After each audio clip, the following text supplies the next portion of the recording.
Tem sede de amar, e ao teu encontro, ansioso em te adorar. Meu Deus, eu creio e adoro, espero e te amo. Por aqueles que não te amam, o céu se faz presente aqui e olhas para mim, porque me amas sem igual.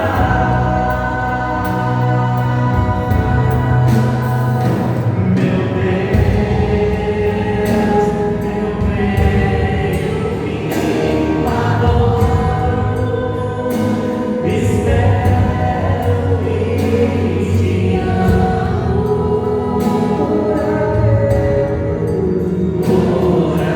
amo. Por aqueles que não te amam, o céu se faz presente aqui e olhas para mim, porque me amas sem igual.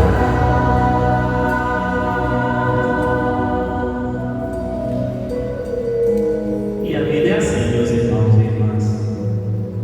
Não é para parecer que a gente canta para ajudar vocês a rezar como fruto daquilo que a gente reza. E a gente se alimenta da realidade que vocês nos entregam. A gente chega às comunidades, vê o jeito do povo rezar, o calor com que o povo acolhe, o modo bonito como o povo se aproxima do altar, o modo autêntico como o povo celebra, ou seja, torna notável a sua fé. E a partir daí, a gente então se preenche de desejo de permitir com que as pessoas com quem nos encontramos pelo caminho queiram ser mais e mais de Deus. Rezem mais e mais, se alimentem, portanto, mais e mais da sua fé. E aí o nosso coração se preenche de sede de amar nosso Senhor. Sede não significa apenas um desejo diário. Sede na linguagem bíblica significa o desejo de conhecimento. A minha alma tem sede de Deus e deseja o Deus vivo, diz o salmista a nós. Quando eu terei a alegria de ver a face de Deus? Sede significa desejo de conhecimento também. Um belo dia, à beira do poço de Sicar, Jesus pede água àquela mulher samaritana que estava ali, à beira daquele poço. E ela então questiona, o provoca: como o Senhor, sendo um judeu, conversa com uma samaritana e pede à samaritana alguma coisa para beber? Jesus vai e a provoca: se você soubesse de fato quem está lhe pedindo o que eu estou lhe pedindo, você não apenas me daria a água, mas você com certeza absoluta, em outras palavras, me daria a vida. Em Jesus, a nossa fé nos mostra que antes de nós, Deus tem sede de nos conhecer, tem sede do seu povo. É por isso que em vários momentos em que o povo escorregava no seu pecado no Antigo Testamento, Deus davam um jeito de mandar ao encontro daquele povo instrumentos para fazer o povo retomar o caminho. E aqui a gente se preenche então do tempo que foi escolhido propositalmente e numa feliz coincidência pelo Padre Diogo por vocês para este dia, já que nós celebramos tradicionalmente a missa pelas almas.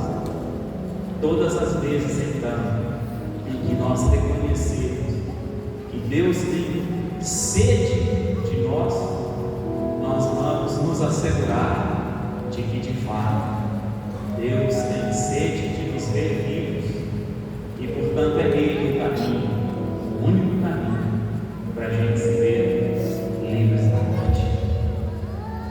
Ainda que a morte nos venha de encontro ao encontro, ainda que a morte faça parte da nossa existência, nós sabemos que morrer com Cristo é vitória, portanto morrer com Cristo é vida. Sejamos, pois, libertados de qualquer algema da morte, ou seja, de qualquer realidade que tente nos tirar a sede de Deus, ou então de qualquer realidade que tente nos provocar a nos fazer desperceber que Deus tem sede de nós.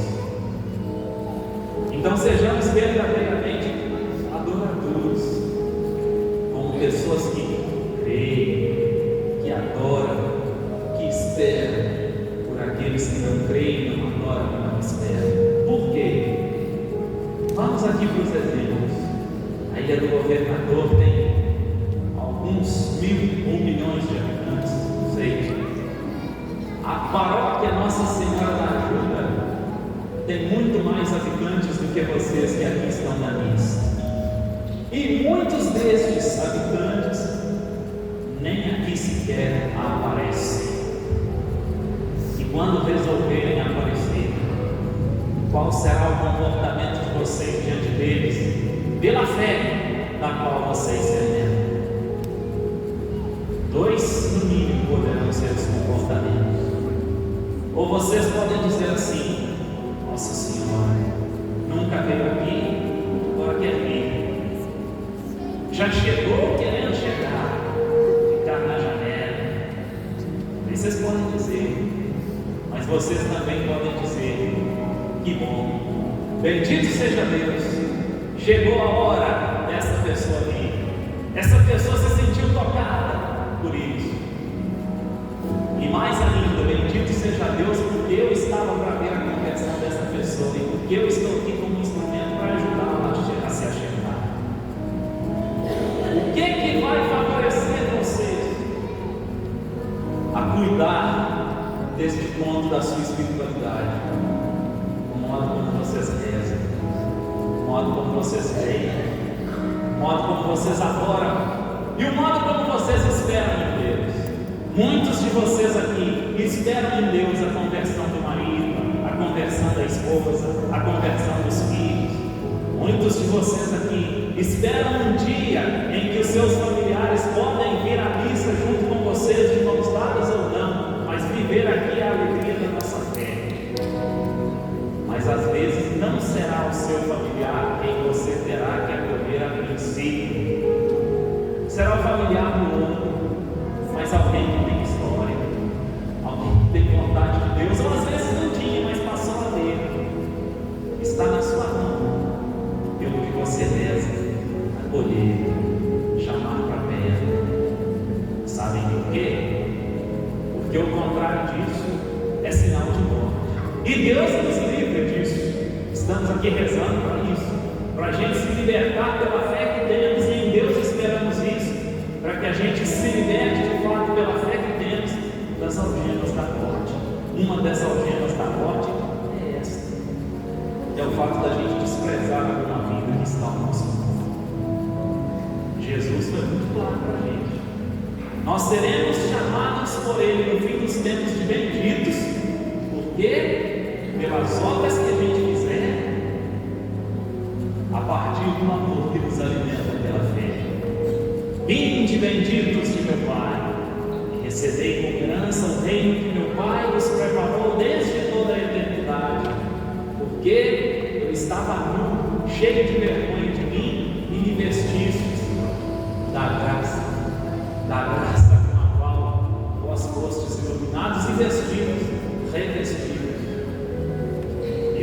pessoalmente e fostes me visitar. Eu estava na prisão e cuidastes de mim. É assim. Às vezes em que a gente entender a vida como ela é e não desprezá-la, mesmo diante dos seus capítulos escuros ou obscuros, ou então não tanto transparentes assim, às vezes em que a gente entender a vida como ela é, acolhê-la e promovê-la, aí sim estaremos no caminho certo, no caminho da vida, no caminho do Cristo que morreu por nossa causa, sabendo dos pecados de cada um. Vejam como que é bonito o mistério da cruz. Jesus, depois de ter sofrido tudo o que sofreu, do jeito que sofreu, chegou à cruz, cheio de dor, foi lá pregar. Ele poderia bem dizer, se ele fosse apenas um humano como nós, ele poderia bem dizer: vocês me colocaram aqui, agora vocês vão responder por isso. O problema é seu, eu avisei. Não. Primeira coisa que ele diz na Bíblia: Pai, perdoa-lhes, porque eles não sabem o que fazem. Vamos lá. Quem colocou Jesus ali? Sabia ou não sabia o que estava fazendo? Sabia. E mais, ele, que tudo sabe e conhece, sabia ou não sabia as intenções das pessoas que o colocaram ali? Sabia. Então por que ele disse para o Pai: perdoa-lhes porque eles não sabem o que fazem? E aí a gente reza. O amor do Cristo por nós é um amor tão cheio de vida, que mesmo diante da dor, do sofrimento, ele inventou uma desculpa para o Pai, para mostrar para as pessoas que o maltrataram e o colocaram ali: eu não os quero mortos, eu vim inclusive para que vocês vivam. Então, se vocês quiserem se converter, o caminho está aberto, a hora é agora.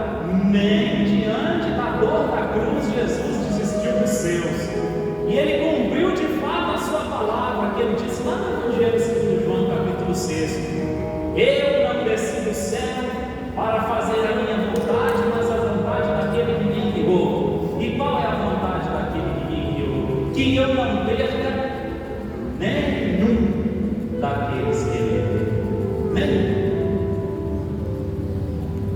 Por isso ele veio ao mundo, para que todos tenham vida, e cada vez mais vida. Ele não se apegou a si, muito pelo contrário, como nos diz o apóstolo Paulo, carta aos Filipenses capítulo 2, por obediência ao Pai, ele não fez da sua natureza, do seu ser divino, um privilégio. Ele poderia bem dizer: eu não vou morrer e matar acabou, eu sou Deus, quero ver vocês me matarem. Não, muito pelo contrário. Diante do centurião, ele falou: meu reino não é deste mundo. Ele foi colocado contra a parede ali, no seu momento de sofrimento. Se o Senhor de fato é o rei dos judeus, desce dali e vem cá agora. Ele falou: não, meu reino não é deste mundo, não. Em outras palavras, se o meu reino fosse deste mundo, eu já teria descido daqui e as coisas estavam como estão, e vocês estariam de fato todo mundo felizes.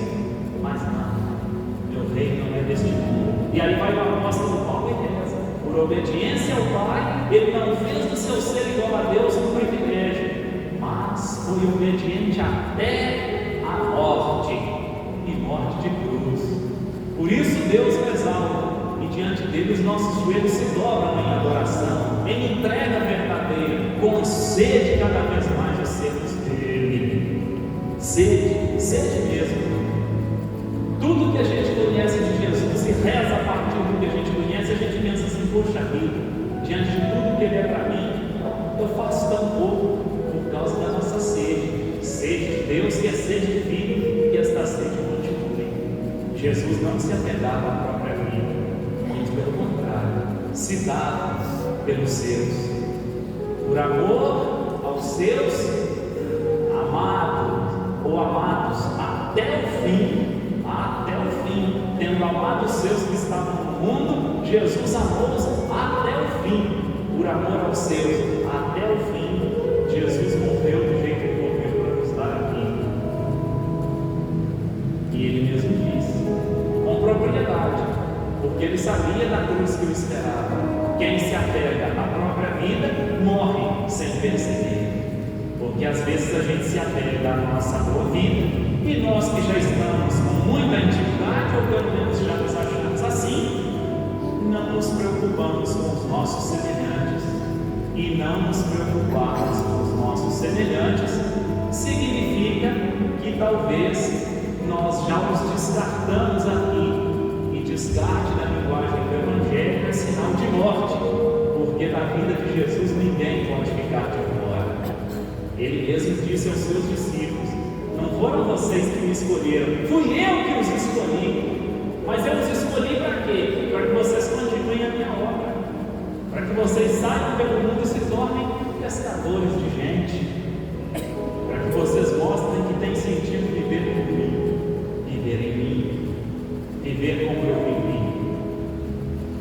E o apóstolo Paulo, que um dia criticava Jesus, depois de convertido, chegou a humildemente dizer, num gesto de profunda adoração, com muita sede de Deus mesmo, ele chegou a dizer: viver para mim é Cristo.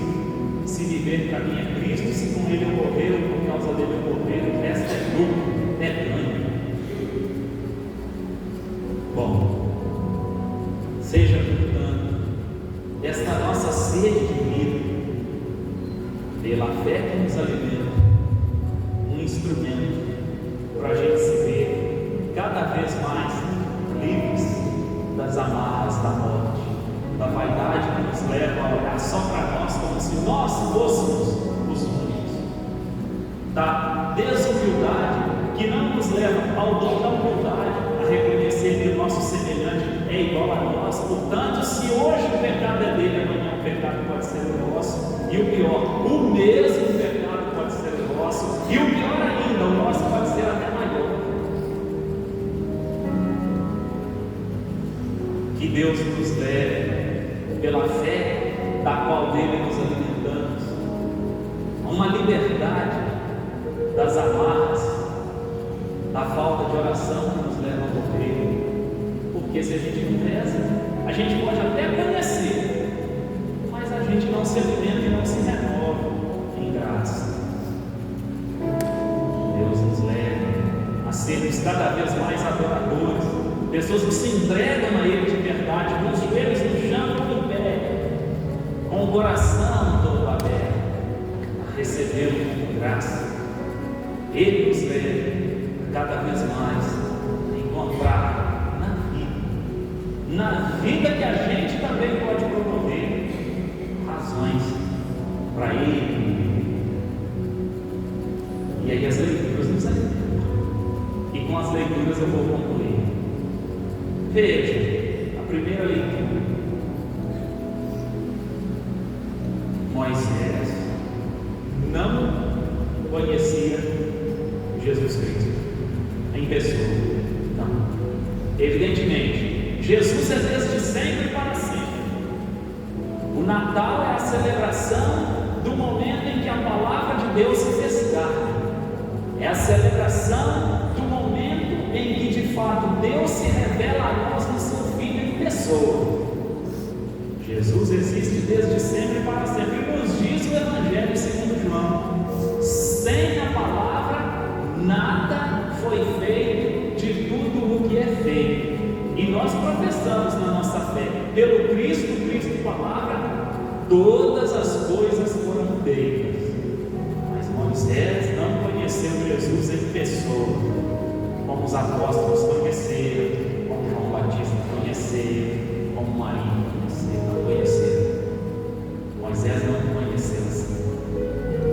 Mas diante das aflições de um povo, ou então da perda de outros, Moisés rogou ao Pai do céu misericórdia. Misericórdia por aqueles que erraram, traindo a aliança primeira com a qual o povo foi criado e amado pela adoração e o louvor do bezerro de ouro. E da parte de Deus, o que acontece? Ele poderia muito bem dizer assim: eles erraram, adoraram estátua, adoraram ídolos. Eles, não vou dizer o que eu pensei, mas vocês sabem bem o que é. Vou dizer, sem palavrão, com todo respeito, eles se lascam em falar. Não era isso que ele falou. Eles se lascam em falar. Ele poderia dizer, mas não. Ele agiu misericordiosamente para com o seu povo, porque sentiu a miséria que estava ali. No fundo, Deus, a partir de Moisés como instrumento, disse àquele povo: sem mim vocês não conseguem caminhar, mas eu estou aqui para mostrar que você existe. Eu não desisto de vocês. Jesus não falou com o povo que sem ele nada poderia ser feito? Mas para a gente reconhecer isso e não matar os outros ainda inimigos, nós precisamos ser muito pequenos, às vezes até invisíveis, pequenos, como um grãozinho de mostarda que cai na terra boa. Para o pé de mostarda subir, inclusive fazer sombra para abrigar os pássaros. É preciso a gente ser muito pequeno para a gente crescer. Pequeno mesmo. Vamos aos exemplos. O Padre Diogo chegou aqui, todo cheio de dinamismo, com uma espiritualidade inegável, com uma coerência de vida, de testemunho. A gente vê que ele gosta daquilo que faz. Mas como que ele se tornou que tinha sido assim tão rápido? Graças às sementinhas aqui nessa casa. Graças a vocês que chegaram lá na sua casa e falaram assim: poxa vida, lá na Nossa Senhora da Ajuda agora está bacana demais, vem para cá, vamos fazer uma experiência lá. Quem chega não sai. Por quê? Porque encontrou aqui uma razão para continuar com vontade de ser de Deus. Bom, mas ele poderia se envaidecer. Tudo é por causa de mim. Pode ter certeza absoluta. E eu falo isso com você pela nossa amizade, Pai. E quem sou eu assim, inclusive academicamente, diante de você que tem doutorado? Mas eu posso lhe dizer, e a vocês também, se ele dissesse: é por causa de mim que tudo acontece, a presença dele aqui como um pastor que cuida, que arrebanha, que apacenta, não duraria 3 meses. Porque qualquer missa a qual ele entrasse que não estivesse cheio do jeito que ele gostasse, ele ia se desanimar. E vocês também. Porque a propaganda é feita, né? Nossa, a missa está ficando lotada. Aí chega um dia, a missa não enche. Aí o marido ou a esposa: nossa, mas quanta gente não estava lotada. Jesus diz: não, as coisas acontecem. Porque de fato, a graça de Deus se faz presente na pequenez de quem tem fé. Pequenez que nos faz crescer, pequenez que nos mostra que nós só vamos crescer a partir da fé que nos alimenta e do Cristo, a quem buscamos conhecer pela fé. Ele mesmo, Cristo, rezou ao Pai do céu: sou grato a vós, ó Pai, porque os mistérios do vosso reino vós escondestes aos sábios e entendidos e os revelastes aos pequeninos. Aos pequeninos. O caminho para a gente se ver livre de algumas das amarras que nos levam à morte é a pequenez, como rezamos aqui. A pequenez de Moisés que se curvou diante de Deus pelo povo, porque ele mesmo soube. O pecado do povo pode ser também meu. A pequenez que Jesus nos mostra com os seus próprios exemplos. Ele, sendo Deus, se fez sempre pequeno, igualzinho um grão de mostarda ou fermento no meio da massa. Quando a massa está pronta para ser comida, o fermento é aquilo que a gente não vê, mas é o fermento que faz a massa crescer.